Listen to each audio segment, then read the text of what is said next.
So our presenter today is Thomas Colohan. He is the artistic director of the Washington Master Chorale. And I have sung with Tom, and I've known Tom. I think he was still in college when we first met. A little older, right? Late 20s, yeah. Yeah, Yeah, yeah, yeah, and I'm a few years older than he is. yeah, yeah. Um, but we've shared quite a number of adventures over the last, gosh, I guess close to 20 years More than, yeah, or 20, something like 20, that. 25 years. Yeah. Right. So, Tom, feel free to just launch in, and you may want to start with telling us just a little bit about the Master Chorale and the Yeah, role of an artistic director, and feel free to go where you like. And then we'll wrap up with a question and answer, or we can be very informal, however you're yeah. comfortable. Wonderful. Yeah, great, great. Well, thank you, Doug, and it's really a pleasure to be here and to talk with you all today about the chorale and about choral music.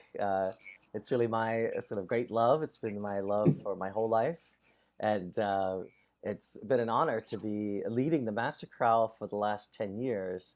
The group was formed in 2010, and many of you probably know I sang with Doug in a former organization called the Master Chorale of Washington. And that group started as the Paul Hill Chorale. So some of you may know that Paul Hill name from back in the 70s. And really in Washington, there was sort of an interesting history to it. But when the Kennedy Center was built, there were sort of three choruses that appeared that began to rotate through the Kennedy Center. These three choruses, one was originally the Oratorio Society, which then became the Washington Chorus. And then there was Choral Arts Society of Washington, and then the Master Chorale of Washington, which was called the Paul Hill Chorale at the time. And those choruses were all what in the business we call symphonic choruses. So that means very large numbers of people singing, to, 150, 200 people with an orchestra, a full orchestra, and sing usually at the Kennedy Center or a large venue like this. Um, and these choruses flourished for many, many years. And eventually, as we got to the 2000s, the late 2000s, the market forces started to change, and the old chorus went out of business. And a number of the folks that wanted to continue, uh, I was a part of the old chorus, and so we had a trust relationship, and I knew that there was a kind of chorus that we hadn't really had in Washington. And that's sort of like the a cappella concert choir. So we have these big symphonic choruses. And then the other type of chorus we have in Washington are all types of medium to small choruses. And these choruses range in size from 12 people to say 30 or 40 people maximum. And they sing all kinds of literature. A lot of them are community groups. There are many sort of popular groups that sing like college a cappella type literature. And then chamber groups, of course, small professional groups, groups at the cathedral, the Washington Bach Consort. We have specialized groups. But we didn't really have a concert choir for the city of Washington. And the reason this idea of a concert choir is something that came to me early. I grew up in Richmond, Virginia, and went to the Oberlin Conservatory of Music as my first schooling. Then I went to the University of Southern California for my master's, and those two experiences really shaped my thinking about choral music. So at the early stages, when I was in Oberlin, we sang in the Oberlin Choir, and the Oberlin Choir, the Oberlin College Choir, was in what is sort of the Nordic choir tradition, it's called. And these choirs are large, like they're between 60 voices, 60 and 70, or say 55 to 75. And they sing, the college choirs tend to sing all from memory, and they sing largely a cappella. And even there's a tradition in St. Olaf of holding hands. Oberlin Choir, we also held hands. And I'll show you actually, if I can share my screen, Doug, if I'm able to do that, there will be, I just want to show you a picture. Um, this is the St. Olaf Choir, and you see them all holding their hands, right, and singing from memory. So this is the kind of choir that I uh, started out in, and It was sort of in my mind's eye, the sound that was in my ear. And then when I went to USC, I encountered the Los Angeles Master Chorale, which was like a hybrid. In other words, it had that big symphonic chorus kind of feel. They sang with the Los Angeles Philharmonic, but they sang also a lot of more a cappella music, and it had a more of a concert choir kind of feel. So then that made me see or realize that it was possible to do this in an urban setting. So that's what we set out to do 10 years ago, and I'm really happy we've been pretty successful. And so today, Doug was talking, since it's holiday time, I thought we'd talk about kind of how we listen to some holiday music, and talk about how I pick the music and kind of where that comes from. So in my experience, the choral music, there's a lot, of course, at Christmas. Everybody wants to hear the choir at Christmas time, and there's a lot of great music out there. And I wanted to do a little quiz with you guys. We could start with there's these sort of 20 Christmas carols that everybody does, and I'm actually going to get a little piece of paper here and see if we can come up with all 20. This will be a little test, but I guarantee you, after we get to 20. It's very hard to think of number 21. Maybe not. But let's go. Let's see. What are the top 10 or 15? Just rattle them off. And let's do this. I'll make it extra hard. Okay. I want you to name 10 before we go to the Christian ones, right? Religious ones. I want you to name 10 Christmas carols that everybody likes and sings. Everyone that's not Christian. Rudolph the Red-Nosed Reindeer. We got Rudolph. Okay. Jingle Bells. Jingle Bells, you got it. Frosty the Snowman. Frosty, these are the top 3. Right? White Christmas. White Christmas. Yep. It's beginning to look a lot like Christmas. Yep. It's beginning to look. Walking in a Winter Wonderland. Winter Wonderland, that's right. Carol of the Bells. Carol of the Bells, that's right. One I heard yesterday on Wash FM for the first time in my entire life, which is All I Want for Christmas is a Hippopotamus. Yes. Right. So that one doesn't make the list. Christmas. There's lots of We can yeah. do it next year. Yeah, so there's lots of novelty Christmas carols, right? But I'm asking sort of about these famous ones, right? Here comes 1, 2, 3, 4, Silent 5, Night. 6, 7. Okay, we're gonna get to the religious ones. Here But I comes wanna- Santa Claus. Here comes Santa Claus. That's good. All I Want for Christmas. Is You. That's a modern one since 1994, but really, it's pretty much in the canon now, right? There's also All I Want for Christmas Are My Two Front Teeth. Yeah. Yes, yes. But it's not sung usually, I don't think. You could sort of, yeah, that's a novelty one, I'd call it. Yeah. Okay, so I got 1, 2, 3, 4, 5, 6, 7, 8, 9. Deck the halls. Deck the halls. You got it. Deck the halls. That is 10. And I would say that ordinarily this top 10, I don't usually include All I Want for Christmas Is You. But I would say that is probably number 11. The other one that's not on here is Chestnuts Roasting on Oh, the Fire. Right. Oh, right. Right? Christmas song. The Christmas song, right? What about Elvis? Yeah, Blue Well, what- Christmas. Blue Christmas. Okay, let's keep going. Do we have And Rockin' Around His Christmas Tree. Rocking Around the Christmas Tree? That probably qualifies. Last Christmas, I gave you my heart. Yeah, that one does. Does it? We're getting there, maybe. Silver Bells. Silver Bells. That's one. That's good, could be done by a choir. Yes. It's- Oh, that's some of the good. We others could- that's the differentiation. I Yes. So yes, if you could think about what we could sing in a chorus, that's a good idea. O Tannenbaum. O Tannenbaum. Yes, that's a good secular one. Good. Tannenbaum.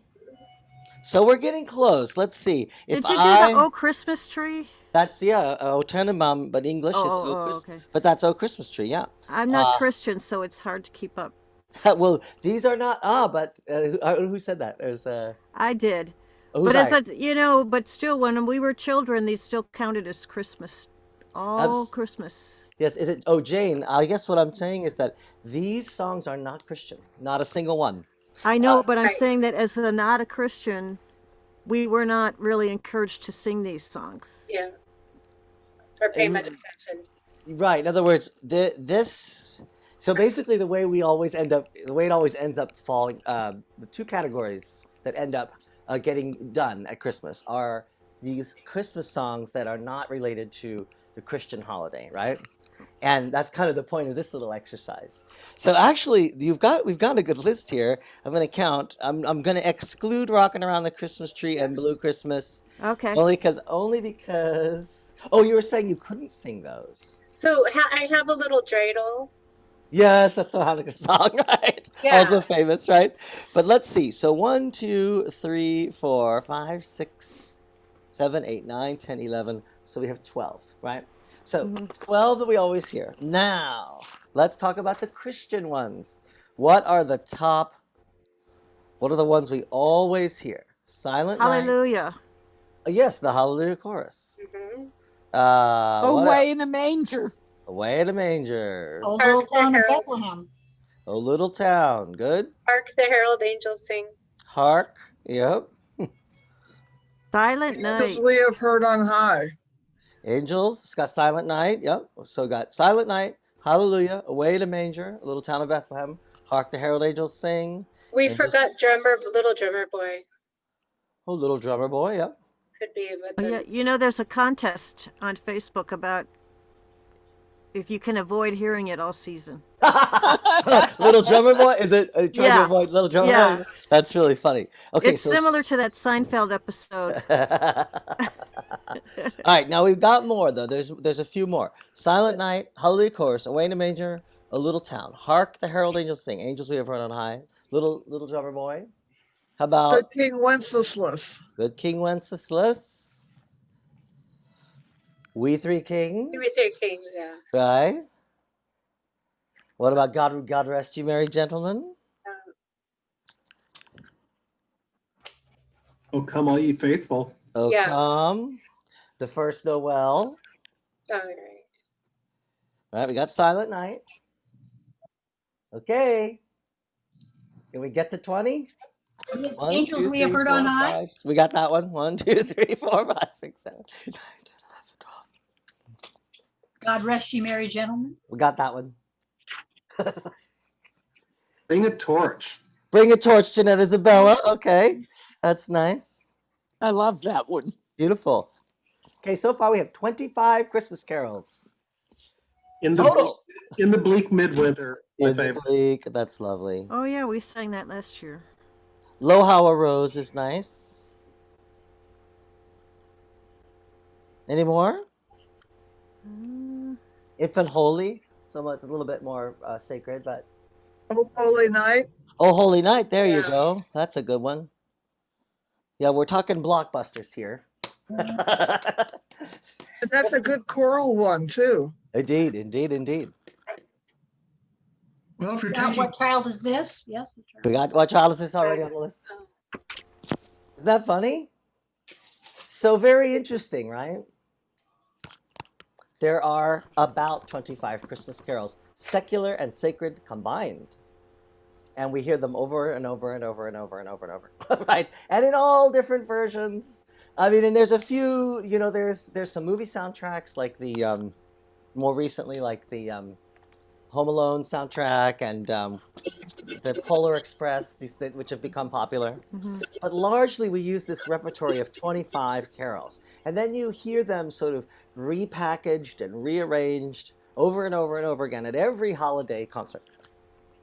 So the Master Chorale does some of these, but what I decided to do when we started the group was to not follow that pattern, primarily because there is a lot of beautiful literature related to Advent and Christmas and also winter. And so the way that the Master Chorale programs are developed, the holiday ones, I'm generally inspired by a particular piece, particularly beautiful poetry, and then I will choose that piece, and then I'll tend to build the concert around that piece, either what the themes that piece evokes, and the either or the composer and related composers, the heritage of the composer, the language. This is generally how I build the concert program. So there's usually one beautiful inspirational piece or two or a set that I want to do, and then I tend to develop the program from there. So I wanted to start by talking with you about our Christmas CD from 2016, and we can play a few of those. And this is, I want to show you kind of how we do this. So with the Christmas CD, well, with the holiday program, typically I will choose the first half to be these more sort of sophisticated art-like choral works. And then in the second half of the program, we will do carol arrangements and more famous carols with singing along. So because people love that, and I just decide that, you know, I like doing them. I think makes people happy. But I decided that we wouldn't only do that. This is how I chose to do it. So to start, to give you a good example, I can show you a couple that we have online. So first, let me go back to the Zoom for a second, and I'll share the screen. All right. So here's us actually. Here's our, these are some older recordings from several years ago. And this is the Master Chorale's YouTube page, where we've got quite a few things. But since this one looks sort of Christmassy, I can, let's start with A Spotless Rose. This one is by Herbert Howells, a British piece. And I want to read you the poem, because this is really what really truly inspires me. It's a combination of the poetry and the music together.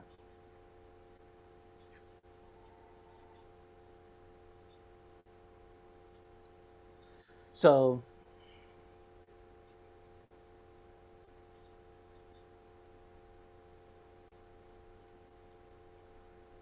oh, sorry. So this text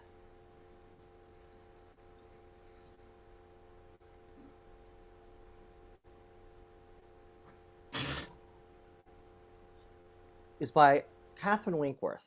She was a British poet. And here is the text first. A spotless rose is blowing, sprung from a tender root, of ancient seers foreshowing, of Jesse promised fruit. Its fairest bud unfolds to light, amid the cold, cold winter, and in the dark midnight. The rose which I am singing, whereof Isaiah said, is from its sweet roots springing, in Mary, purest maid. For through our God's great love and might, the blessed babe she bare us, in a cold, cold winter's night. So this piece and this poem generally is, and you're going to see this kind of theme running through, one of the elements of the Christian Christmas story that I find the most compelling is this sense of light appearing in the darkness, and that the holiday, that the Christmas season is a time when it's getting darker and darker every day. And so we fundamentally experience darkness. And then there's this way in which the light starts to come, to reappear. And I think that is why people love the holiday season so much. And so I try to emphasize that in the works. This piece was written by Herbert Howells in the early 20th century, a British composer. It's quite beautiful. So this is his setting of this spotless rose and this whole idea of the dark midnight, the rose in the midnight. So here it is. This is us singing. Some years ago now.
So that is that. I'm just sort of curious how that piece strikes people. That sort of lovely, quiet little piece.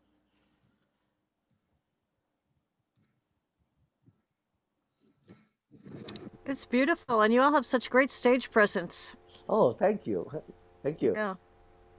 Yeah, it's one of the Wh- great. Go ahead.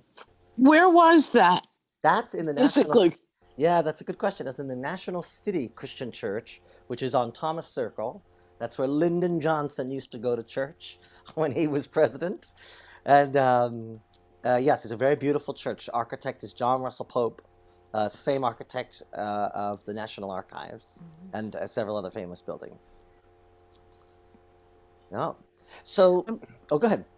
Jen. Oh, I'm glad to see that everyone has music, that they don't have to memorize everything. Oh, no, yes. I mentioned that the college kids, when you're in college, you can memorize stuff, but that starts to fade after a while. Yeah, yeah. So no, the group is quite. We definitely use music all the time. Mhm. Yo, um, so I wanted to now shift and show you all another piece, sort of along these lines. But this is a secular piece. So this piece is called Little Tree, and I'm going to just bring up the poem here. So there's a beautiful poem about Mary and the Christian story, but there are also many beautiful poems. So I'm going to read two, and then I'm going to show you two settings that we recorded on our 2016 Christmas album. So let me share this with you. This is the first one. Here we go. Let's see, where'd you guys go? Here you are. So this poem, the first one is Little Tree by E. E. Cummings. Little tree, little silent Christmas tree. You are so little, you are more like a flower. Who found you in the green forest? And were you very sorry to come away? See, I will comfort you because you smell so sweetly. I will kiss your cool bark and hug you safe and tight, just as your mother would. Only don't be afraid. Look, the spangles that sleep all year in a dark box, dreaming of being taken out and allowed to shine. The balls, the chains, red and gold, the fluffy threads. Put up your little arms, and I'll give them all to you to hold. Every finger shall have its ring, and there won't be a single place dark or unhappy. Then, when you're quite dressed, you'll stand in the window for everyone to see, and oh, how they'll stare. Oh, but you'll be very proud. And my little sister and I will take hands, and looking up at our beautiful tree, we'll dance and sing. Noel, Noel. So really one of the most beautiful American poems, secular poems about Christmas. And I'm gonna show you now the setting by a fellow named Stephen Heitzig. He wrote the piece a while back, and we performed it. And here is our recording. This is just a sound recording of us singing this on our 2016 Christmas album.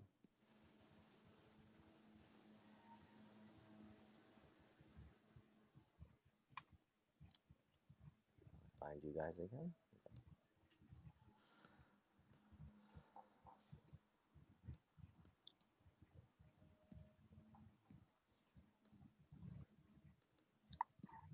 This is quiet when it starts.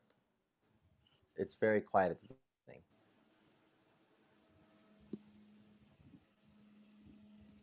And maybe, Doug, if there's a way to mute everyone,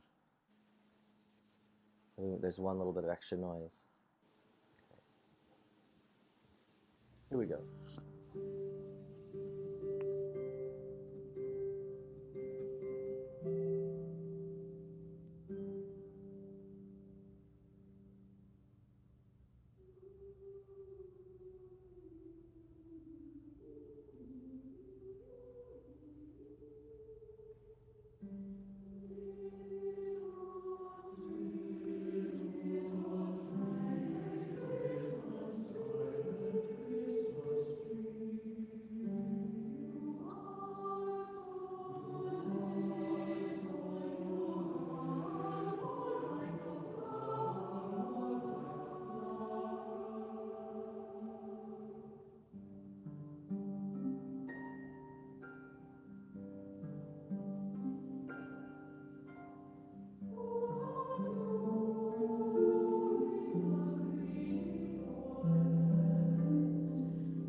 Oh, sorry, just a moment.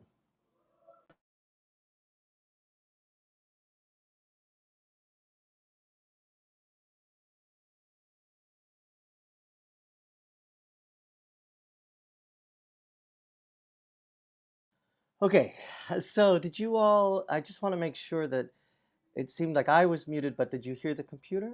Did you hear the music? Doug? Oh, good, good, Yeah, good, yeah, good. yeah. It was fine. It was Very, fine. very good. Yeah.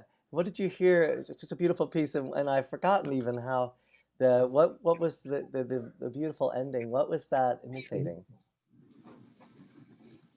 What's the end of that? The harp at the end. Sleeping. It's like sleeping, but I think the composer's idea was of a music box sort of winding down. Oh, I Yeah. loved the ending. Yeah, yeah, really, really.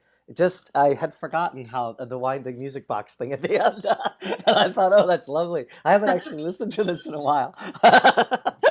So, so yeah, so that's a good example of beautiful art, a beautiful poem, which is a work of art in of itself, and then a composer taking the work of art and then making a new work of art and fusing it with music and then combining it to make a new work of art.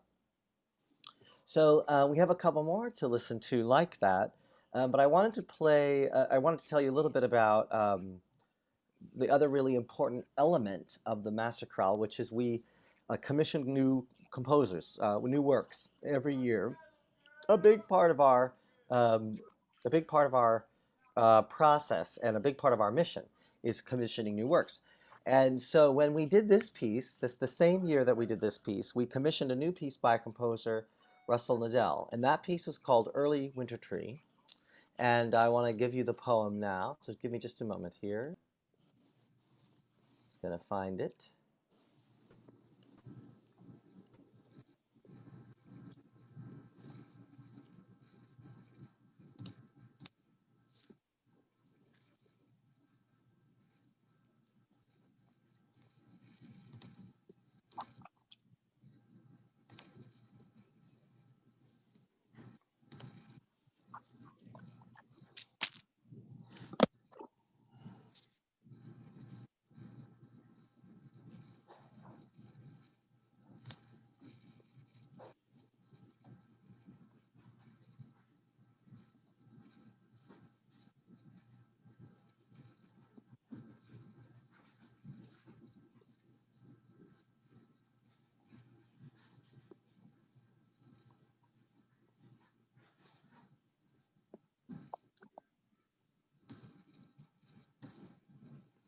Tom, you're muted.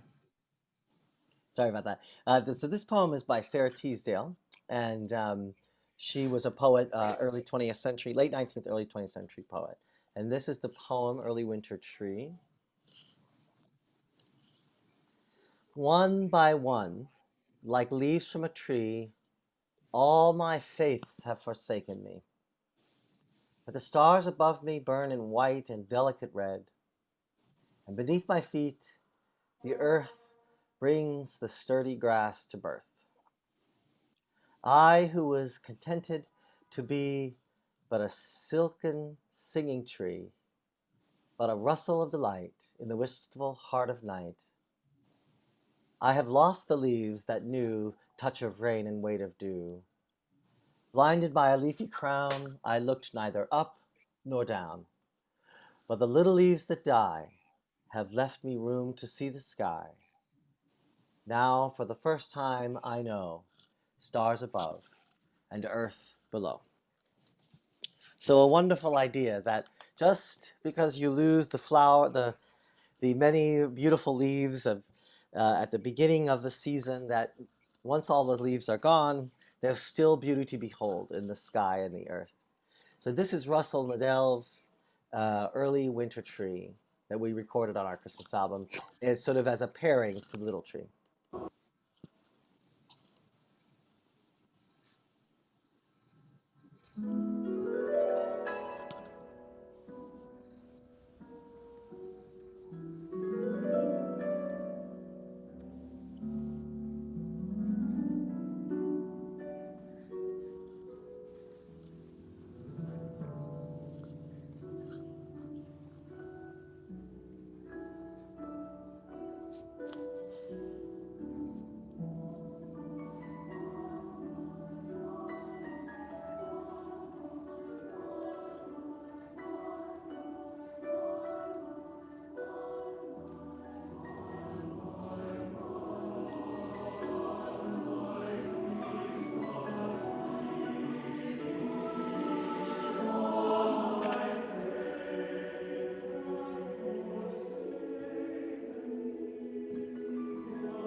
So very similar in style, sort of. Russell definitely wrote a beautiful new piece to sort of match or to kind of be a pair with the piece that we had we brought into that program. So that's a good example of, or two good examples of music that isn't overtly about Christmas, but sort of is of the season, and kind of the music that we mix in with the music, with the holiday, the traditional holiday music. Now, another fun piece that I wanted to show you, and in fact, since your fearless leader is from Estonia, interested in Estonian music, there's a wonderful composer, Arvo Pärt. He is one of the leading Estonian composers. And there's a short Ave Maria. And of course, there's a lot of Ave Marias at Christmas. We hear the Schubert Ave Maria is very famous, and then there's many others that get sung. This one is in the Old Church Slavonic, Bogorodice Dievo, which is literally Hail Mother of God. So it's basically the Ave Maria, but in Russian. It's very short but fun, and it's by Estonian composer Arvo Pärt. So here is this one moment. And he's one of the top international composers, not just of today. Wouldn't you agree? Oh, absolutely. Oh, Arvo Pärt. Yes, he's a world class, world renowned, world famous composer. Yeah, his music is not limited to Estonia. I've met him at the Kennedy Center, and I was at his music center in Estonia last year. Oh, how wonderful, wonderful. Yeah. He's truly a wonderful, wonderful person and a wonderful composer. Mhm. Here is his Bogorodice Dievo. Here we go.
So that's a fun short one, but just filled with verve and energy, and a good example of how we sort of mix what is basically, it is traditional, but not kind of traditional in the way that you sort of hear at these regular holiday concerts.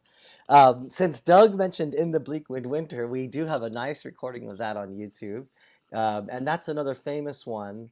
Christina Rossetti was a famous poet of the 19th century, and she she famously wrote the text to this Christmas carol, and here is us singing it at the Church of the Epiphany in 2016. This is our current church. So we sang at the old National City Christian Church.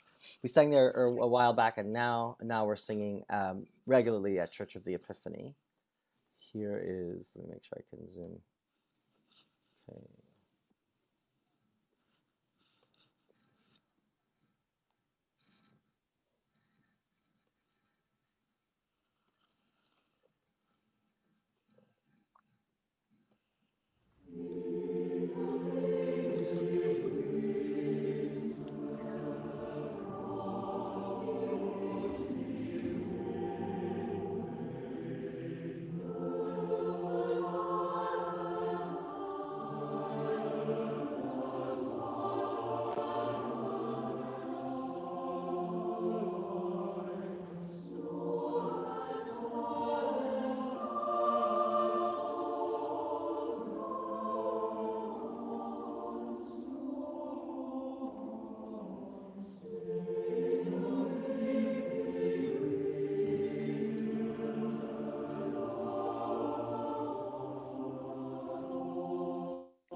So a very sweet one, right? Oh, sorry. Appreciative audience. Yes. Beautiful, beautiful music. Yeah, so those are kind of I can hear an echo of myself for a moment. Those are sort of good examples of how we sort of the less famous pieces that we do. And this is kind of the general style of the Master Chorale music at the holiday time. Of course, so we sing lots of other music at lots of different times, but it is fun to have the holiday music and to return to it year after year. It always brings us a great amount of joy. And the sing-alongs, of course, also bring us joy and make us sort of feel, put us in the holiday mood, you know. And we do have a couple of examples of the sing-along. So let me see if I can give you one of those.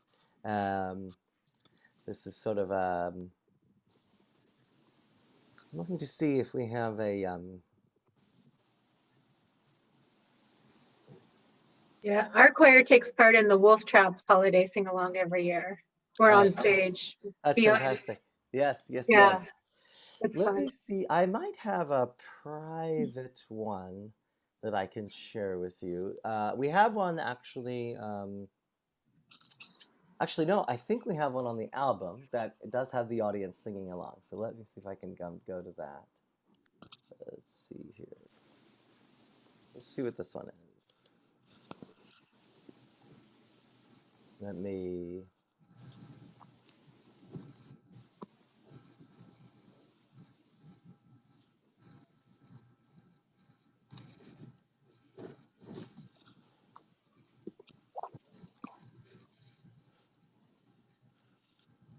Here we go. This is the first Noel.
So if that one doesn't get you in the Christmas spirit, I don't know what does, right?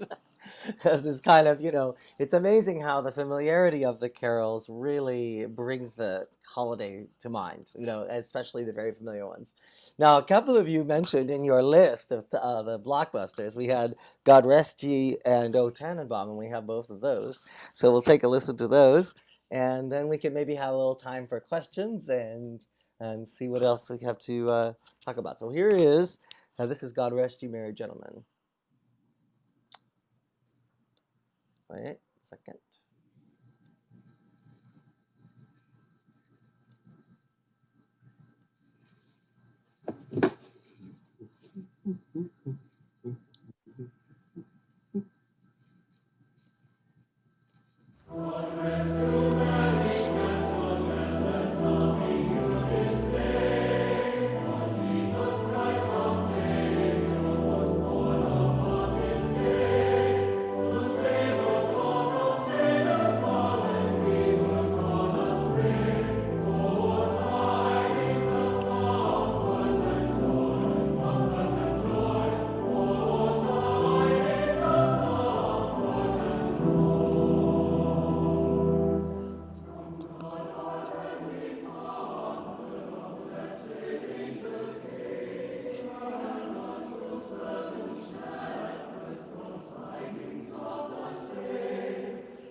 Well, that one is certainly a classic. And then this one, O Tannenbaum, we sing, I believe, in English and in German.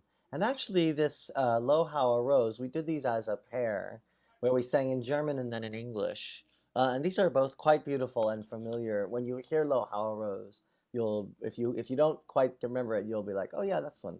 So we'll listen to these two.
So that one is truly sweet, and several of you have mentioned that one as well. So again, it's kind of a mixture. That's what we tend to do, to go back and forth. Those two traditional carols came from the ancient German tradition, basically, obviously. And there's sort of two of my favorites. As I'm looking here, I want to show you one other, this famous Holly and the Ivy. And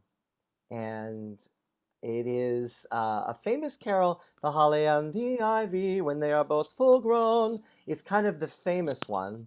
And this one is different. This one is by American composer Stephen Paulus. And you'll notice we used a lot of harp. We had a harp for Christmas. And after this one, I'm going to talk to you a little bit about how I structure the concerts. And one of the things that sort of dictates, and this will make sense to you, is that if there's a harp, right, then we'll do lots of music with harp. If there's an organ, if there's a brass instrument, then you do that. You sort of do with what you have to help to sort of get the best use and get the most bang for your buck from the musicians that are available. So this piece is a different version of The Holly and the Ivy, and a very interesting one. This is a wonderful old text about, I'm just going to look it up really quick, the ivy, when they are both full grown.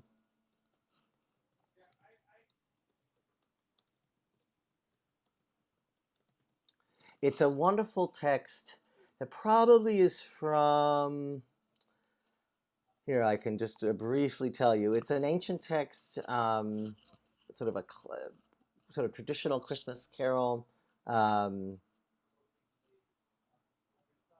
They think that they come from really the early 19th century. That's really where they come from. But this text is a little bit different. This version is a little different. This is Stephen Paulus, "The Holly and the Ivy." So take a listen, and I'm going to bring the text up for you to watch as well.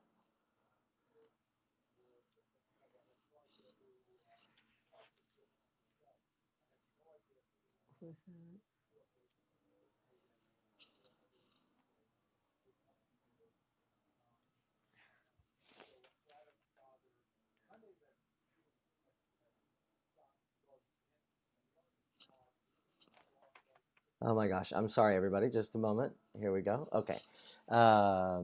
Let's see.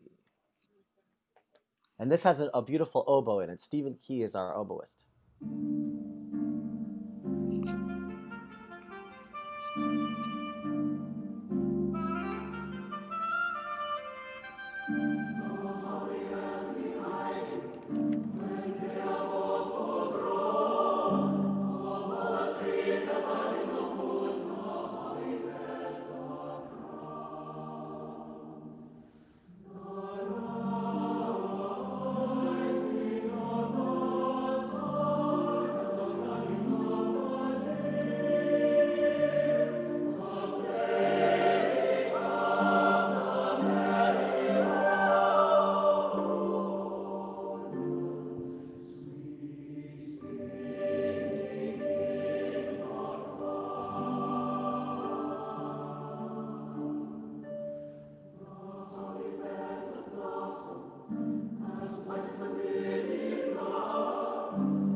Okay, so that is really a good kind of, I would say, summary or taste of what the Master Chorale does at the holiday season.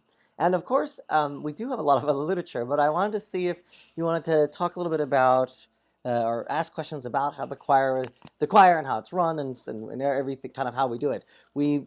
I'll tell you just a little bit that we were a little bit unusual in that we decided to, at the beginning, to mix the volunteers and pros 50-50. So we have about 55 people or 60 on the roster every year, with about 30 professionals and about 30 volunteers.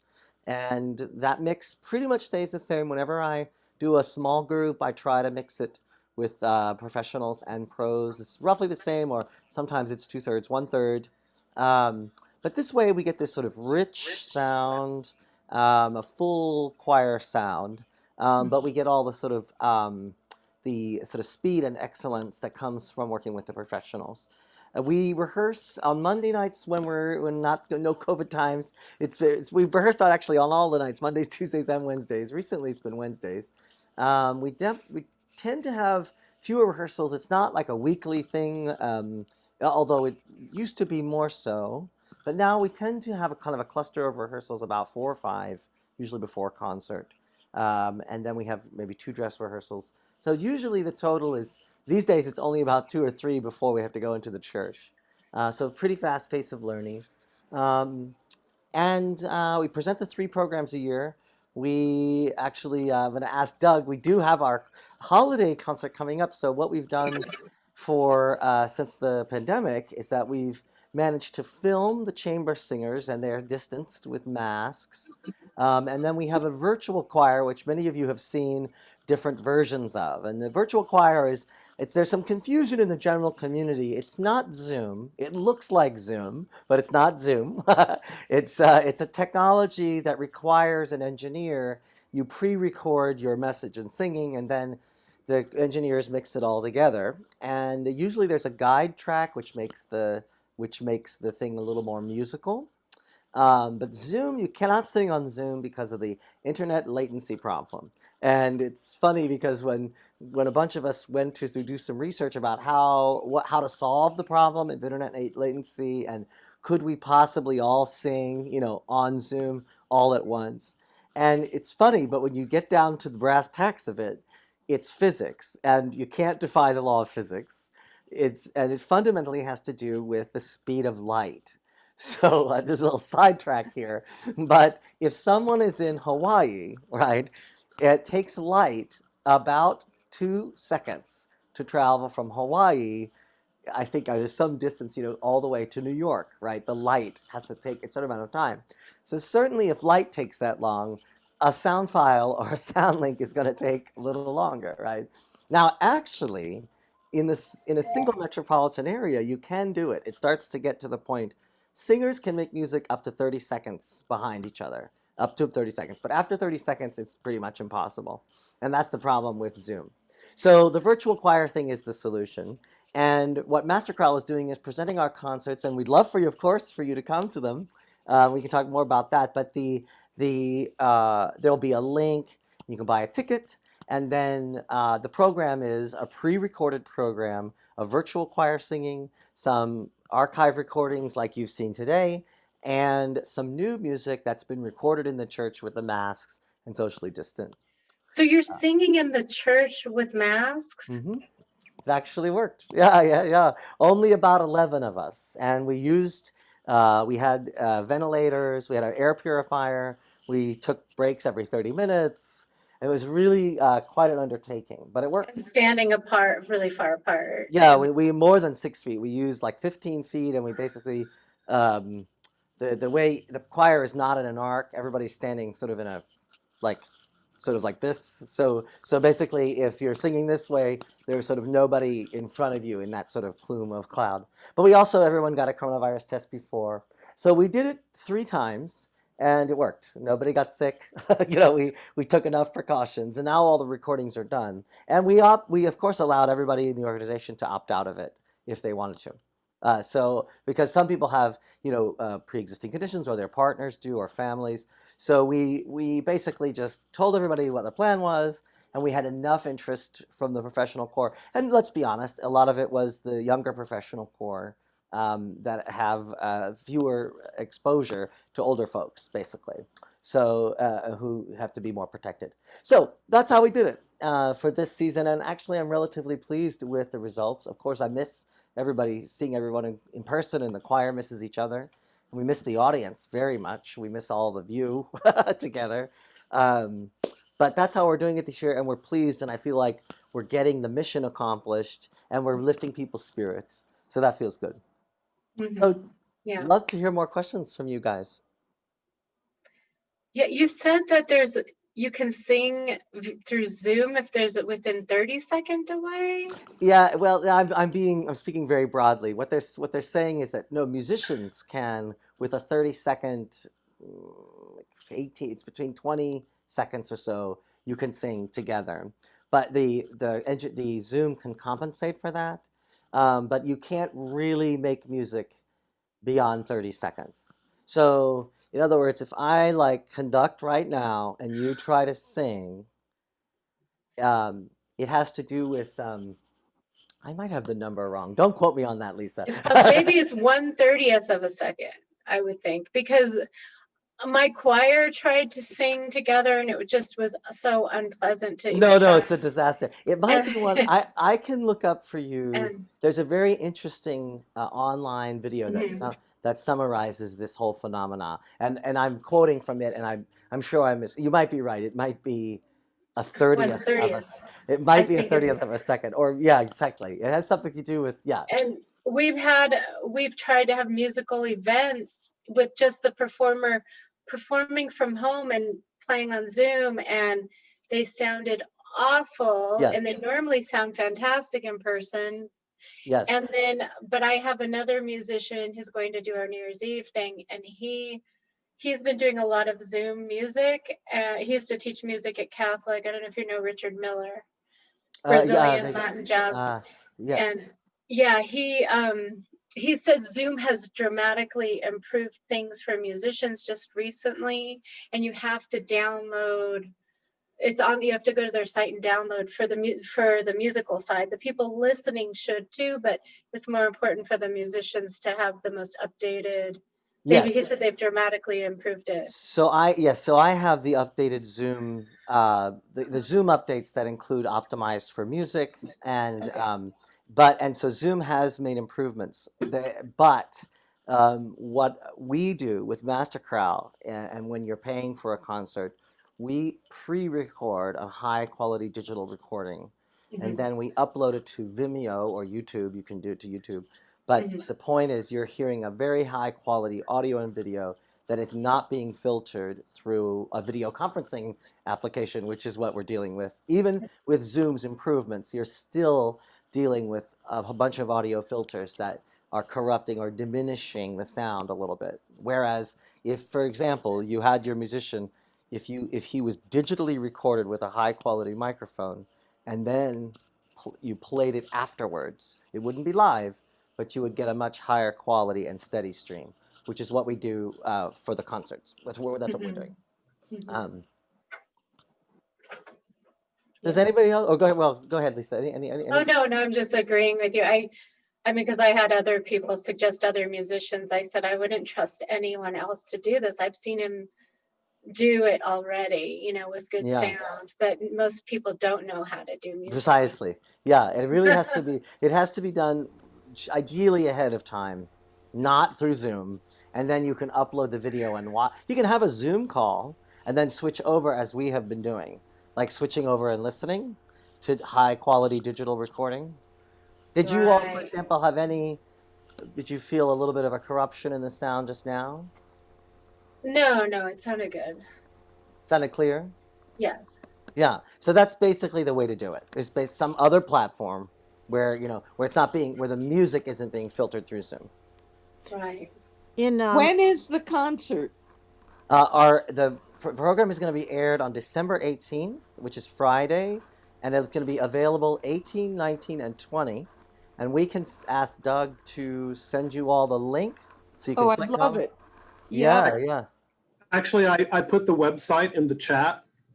for this meeting. It's washingtonmasterchorale.org, and you can, it's right there on the homepage, and you can Oh, log yes, you concert. can buy your ticket right there. And Okay. actually, this is not really a link. You have to kind of, let me see if I A can. website. It is, but let me see if I can. I don't know if you can link in the chats. You just have to Sometimes copy and you paste. can. Depends on, yeah, you might have to just copy and paste it, everybody. Yeah. Good. So more questions. I'd love to hear your questions about Well, how we made the I'm- choir, how we practice, how it works. Who's Are the you who, gonna are yeah. you gonna try some newfangled thing? I haven't tried it yet, but Encore Chorale is gonna try this thing called Jack Trip, where anyone 300 miles from a server can hook up to it. You have to buy a special device, and everybody can hear everybody. Yes, this is the thing that I was sort of vaguely referencing, that the Jack Trip is this software that they've come up with, and if you're within 300 miles, the internet service is you're able to do it. So everybody in Washington and say Baltimore and Philadelphia can do it. But In once New you York, yeah. and New York, but once you get further than 300 miles, it takes too long for the information just Right. physically. So yeah, Jack Trip is they were again. It's much like Zoom has made a lot of improvements. This summer, Jack Trip was not ready. We were trying to figure it all out, but they're figuring it out. You know, so that people could, and that's actually something that I would consider, Jane. Depends on how much we'd have to pay for it, but it is something. It's worth a try. I I can give you some information offline if you want. That would be great. I can. My email is just my name at Gmail, Okay. and I teach at Nova Community College, so we might do it. We might try it through Nova. That could be fun. Yeah, we How do haven't you tried it yet. decide who stands where? The Oh, that's a good coordination question. of the pieces. Yeah. Well, it's It's a very important part of the way I make the choir sound the way it does, and we call it sort of voicing the choir. So there's a couple of principles at play. First of all, the choir, as some of you know, is divided into 4 sections: the sopranos, the altos, the tenors, and the basses. Right. And in each section, so soprano is high and alto is low, tenor is high and bass is low. So that's kind of the men and women. And then within those divisions, there are divisions 1 and 2. So 1 is high and 2 is low. So soprano 1, 2. So the kind of order of high to low is soprano 1, 2, alto 1, 2, tenor 1, 2, bass 1, 2. That's the 8 parts. So if you take 60 people, you divide by 8. Now you're down to like only, well, if you think it's about, what is that? It's about 15 people per the 4 parts. Now you're down to about 7 people per part. So then you have to decide, are the people going to stand next to each other that are all singing the same part? Or am I going to mix it up? Sometimes I mix the choir up entirely, and sometimes I keep them in their sections, and sometimes we do sort of 2 and 2. So it depends on the sound. All of those make a difference. If I keep the choir in sections, you tend to hear the choral structure a little better. If I mix them up, you tend to hear more like a tighter harmony and more blend. Also, the way that I choose, Sandy, it has to do with the character or timbre of the singer's voices. So a timbre is a term that simply means you can tell the difference between, say, a flute and a trumpet. The flute and the trumpet will play the same sort of high note, but you know, oh, that's a flute, or that's a trumpet. That has to do with the timbre or the quality of the sound. So each singer has a different timbre, and actually a simple way to think about it is most people's voices I can sort of catalog much like the orchestra. So there are some people that have more trumpet-like voices, brass-like voices. Some have more woodwindy kind of sounding, reedy voices, fluty voices. And then there are more stringy type voices that are more mild and kind of blendy. So I tend to, and some you could kind of boil it down. There sometimes you could call them dark and light, bright, this kind of thing. Also, some of my singers, of course, have more experience and are faster sight readers than others, right? All the group are good. Everybody has good basic skills. But some of my singers, of course, are faster singers, faster sight readers than others, and sing all the notes right away, right? So that helps. And so basically, it's a combination of all those things that I end up getting a mix. Now, the group currently, as it's formed recent last couple of years, we have had the roster is pretty stable now. So the seating chart is vaguely similar for each concert, with the personnel changes a little bit. So if I have like someone strong, and I don't mind saying Doug Gaddis is one of our best singers, and so frequently Doug is also very conveniently Doug is tall, so he can stand in the back and nobody's looking over. He's not he won't block anybody in the back, but more importantly, his voice sort of radiates out around the folks around him, and that helps keep that crew on track. So that's a kind of an example of how I do it. That's really interesting. Yeah. The other thing is that every voice, even the strongest voices, need a reference. And if I put two really loud voices together, they will tend to compete and sing a little bit louder. But if I put a light voice next to a stronger voice, then the stronger voice tends to back off a little bit or balance more. And the lighter voice feels courage to step up, and use more of their voice. So then everybody starts to sound more even. Very complicated. Yeah, it's an art to it. Yeah, right. That's why I call it the choral art. Right? It's very interesting too in this grand experiment that we with virtual choral singing. Tom talked about it, to a degree, but from the singers end, we have a video of him giving the beat, conducting, and there's a very, very quiet either an instrumental recording of our part or sometimes all the parts, but it's very difficult to hear.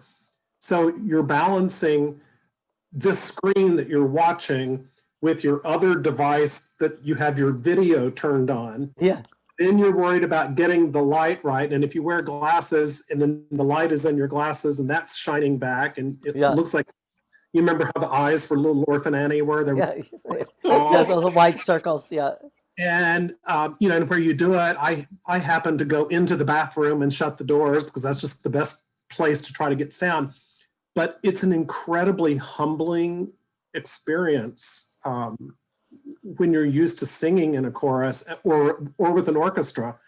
And you really don't know until you do this just exactly how much you are accustomed to tweaking your voice with surrounding instruments or other voices. And it's absolutely true. It's really been quite a humbling experience.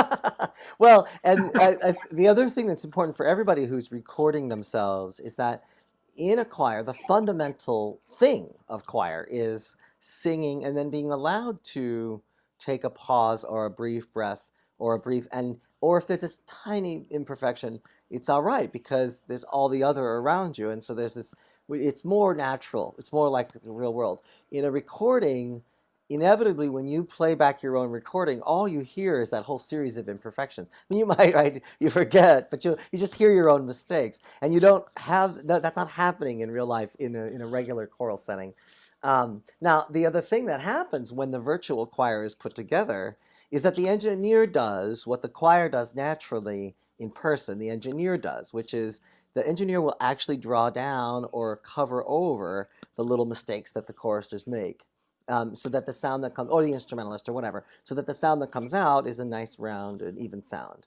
So it's sort of, the job gets transferred to the sound engineers. But it is difficult, more than people really sort of realize. Yes, ma'am. I'd like to know what Doug sings, tenor or bass? Oh, he's a tenor. That's right. I would have guessed that. Yeah. High tenor or You low look tenor? like a tenor, Doug. That's right. High So Doug tenor is- or low? Well, I'm sorry, what's that, Mindor? High or low? Oh, Versatile. Sometimes I tend more toward the higher end, but Okay. Doug's voice tends to be, Doug has a very high voice, but very clarion. And so and he is a good reader. So I frequently, well, it depends. I mean, these days, you've been singing second some. Sometimes we've been sort of alternating, right? Or Yeah. have you been singing second mostly these last? It's been mostly second. Yeah, and the reason for that is because, again, when that texture, the second tenor part is a little bit less audible, and so I need a strong voice to really come through and make it present. So that's how we really choose. So Doug is currently in the Master Chorale? Oh, yes, yes. Okay, great. Is he one of the pros? Yeah. You're one of the professional singers. Yep. Yes, Oh, Doug. I didn't Oh, know. Doug hasn't told you he's had a beautiful voice. Yes. Yeah, well, I know he has a beautiful voice in general, but I didn't know I he have has to a keep some of my secrets. That's right. yeah. Giving away the secrets. Yeah. Well, I'll just say that I have sung in choirs. In college, I was in the St. Olaf choir, Oh, wonderful. where we work so hard to blend. And now, with a much older voice, I'm in the church choir and we're doing virtual numbers. And I'm really appreciate what you said about the virtual choir and how you listen to yourself. And I would just like to delete. Right. It's just awful. Yeah. And so your explanation of what happens when you actually get to sing again with other people, that it truly is different. That's fascinating. Yeah, I it really is. appreciate that. Well, it's the sort of beauty, the sort of essence of choir, which is there's two sort of existential things about choir that are beautiful. One is this incredible constellation of human beings that comes together and truly helps one another. Like we make the music together. And it's not one person or another. And this, what you both are saying is that the realization is, oh, wow, I really am dependent on my neighbor. Like, even very strong singers, more dependent than they realize in terms of how you're grading, how you sing, and when you get a chance to have a moment, a little moment off, right? The other thing is kind of a much more, forgive me, but it's kind of a Buddhist idea, this sort of idea of like the universal whole of humanity that the choir represents. It's all of these individuals, but the whole point is to remove the individuality and there's just one sort of sound that comes out that's unified, and that sound represents, I often tell the choir, the choir is the voice of humanity, all of humanity. It's the whole human experience in this sound, not an individual, even though it's made up of individuals. So there's this wonderful sort of lesson in that about how we really make art, how we can make art together.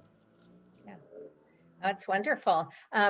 Just one other thing is Diana Goff is a friend of ours. Oh, we love Diana. She's great. Yes. That's wonderful. She's been in the choir for all 10 years. Yeah. Yeah. So we've heard you in choir. Oh, wonderful. You've been to our programs. Oh, wonderful. That's nice. Yeah. We miss it's it. good to know. We're looking forward to getting back to it. Yes. Yeah. Thank you so much. Sure. Thomas, are you the choir director, and how long? I am. I've been conducting the choir its whole time, this iteration of it, for 10 years. And I was I went to school for voice. I sang, and then I went to choral conducting school as a master's degree student. And then that's my master's right there, right? And then in Los Angeles. And then I went to I taught high school, and I taught at the high school choirs, and I taught college and for about 8 years. And I've had community groups, and then now I have this professional group. So I sort of worked at all the different levels. Yeah. And at the Kennedy Center and Carnegie Hall, all of it. So it's been fun. We've got a grandson in our family who is the conductor and tenor in his a cappella choir. Oh, great. And he's been doing the engineering. He's Great. really gotten quite good. That's really good. Yes, a lot of people are discovering they have these engineering talents. Well, there's kind of two groups of us in the profession. The group of us that has no engineering talent and the group of us that has the engineering talent. So those of us who don't, we have to pay others to do it. We've been watching this sort of evolve over the viral sphere. Yeah, so throughout the pandemic. Yeah, yeah. Well, I think that we are closing in on the witching hour. If there are other questions, we have a few minutes, but if Yeah, not, we could listen to one more. Oh, Come All You Faithful, maybe. Like finish it out with some music. Make Oh, us- that would be lovely. yeah. I think the Christmas carols really do the big ones, like where the big sing along carols. They make you feel good. Like they're kind of, oh, here it is, Christmas time. So let's. But I'm really well, and I didn't want to interrupt you, Doug. Did you have anything else you wanted to say? no. I'd be happy to listen to more. Yeah, we can listen to one more, and then we'll say thanks. And how about that? How's that sound? Sounds great. All right, this one's "Oh Come All You Faithful." This is also, I just have the Christmas album up, so it's easy enough to listen to. Let's see here.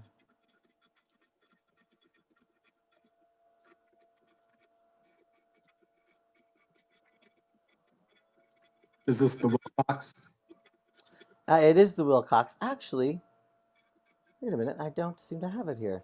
Maybe I promised something I couldn't keep. Hold on, I will show you a video. We'll find it here. Hold on.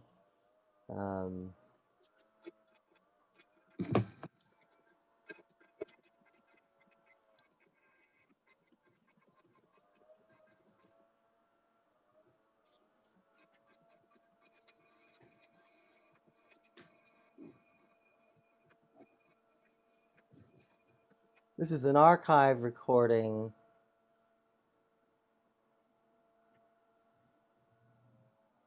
And this is nice because it kind of shows that the camera shot happens to be in the audience, so you can get a feel for a little bit of what we've been missing.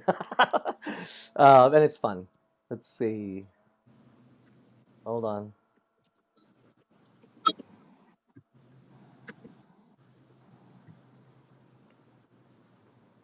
Oh, let's see. Wait, no, sorry. Just a moment. There we go.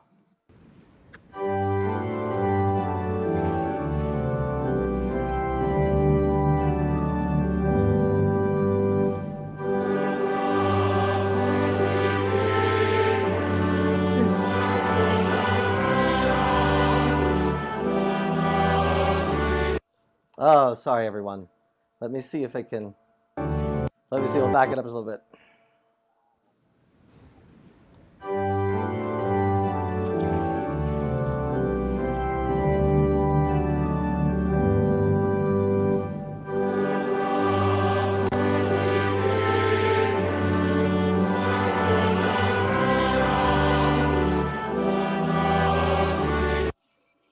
I'm sorry.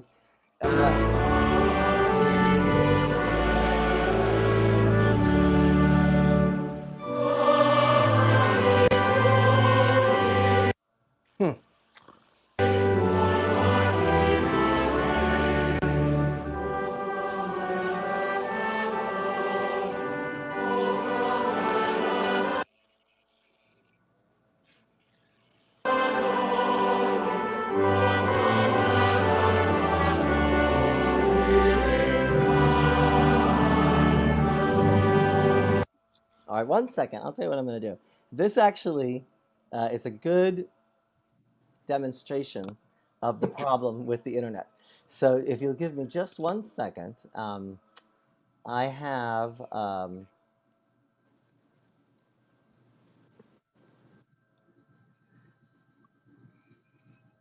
so the problem is the buffering, right? And the point that I was making before is that it is better to simply have a digital file already prepared and then just stream it, as opposed to what we're doing here, which is kind of two sets of streams. This is coming from Dropbox. So I'm talking right now, I'm just speaking, but what I'm doing at this exact moment is I'm downloading this short clip, because when we play it, when I get it downloaded to my own computer, then it will play smoothly without interruption. And this is really what I'm recommending to all of my colleagues, is that we do this downloading first, and then Once it's completely downloaded, then you don't have to rely on the internet so much to keep it steady. This is kind of the very bit of it. Here it comes. Okay. So this will be clearer and steady. One moment.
So that's the fun we're missing, and we will get back to it. But I'm just so happy today. I'm so grateful to Doug and to the Villages and Lisa for the invitation to come and talk about the chorale. Hey, we hope to have you back for another talk. Absolutely, I'd love to talk about more music and other things, anything, yeah. And we're delighted to have you. Thanks so much, Tom. We really appreciate it. And this will go up on our YouTube site at the Village. You can just go to YouTube and search Silver Spring Village and it will be there. So if you have friends that you want to share a little Christmas musical joy with, let them know about it. And I would encourage, I'll put in the shameless plug for the chorale. Once we get back to normal, please consider coming out to one of our concerts. And in the meantime, you can always watch us virtually. Very good. So Thank you. All right. Everyone. Thank you all. Bye. All right. Thank you so much, everyone. Wonderful. Have a happy holidays to all of you. Happy holidays. Have a Merry Christmas. Okay. Thank you. It was fun. Thank you.